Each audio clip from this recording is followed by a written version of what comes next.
What's going on, guys? Spasmatic here, back inside Warframe, and in this video I want to cover how to get dead bonds within Warframe. I want to mainly cover this because of the Star Days event that is currently live in the game, and to purchase the items associated with the event you'll need dead bonds to do so. So to start off, the best way or quickest way to get dead bonds is through Ticker's inventory, by purchasing dead bonds. Ticker's inventory rotates throughout the day, selling different types of dead bonds with credits and other materials.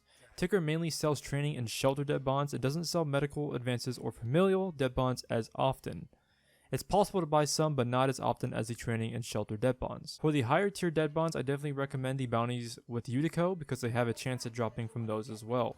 When talking with Utico, the tier 1 bounty drops training dead bonds, tier 2 bounties drop shelter dead bonds, tier 3 bounties drop medical dead bonds, tier 4 bounties drop advances dead bonds, and finally tier 5 bounties drop familial dead bonds, which is also the same as the steel path bounty. When farming these dead bonds through bounties, they will always be a common reward and drop in pairs of 2 each.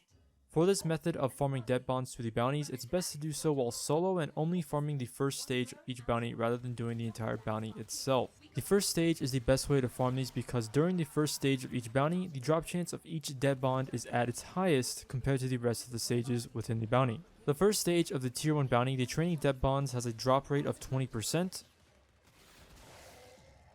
The first stage of the tier 2 bounty, the shelter dead bonds, have a drop rate of 20%. The first stage of the tier 3 bounty, the medical dead bonds, have a drop rate of 20%. The first stage of the tier 4 bounty, the advances dead bonds, have a drop rate of 19.35%.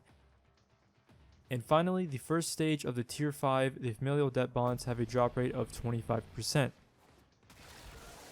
These dead bonds also drop at later stages if you'd like to continue through the bounty, but the drop chance decreases after each stage, with the first stage having the highest drop chance.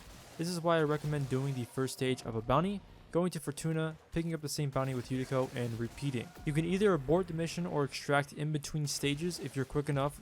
Extracting in between stages can count as a mission complete rather than a failure, but failing won't matter too much because you'll still be able to get the dead bonds because the stage reward is a reward you keep when failing a mission.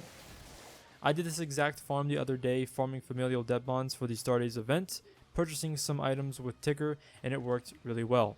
Although dead bonds can be a pain to farm, this isn't going to be an insanely fast method of doing so, but it is definitely the most efficient and probably the quickest way at getting dead bonds within Warframe, other than through Ticker's inventory. And that's pretty much it.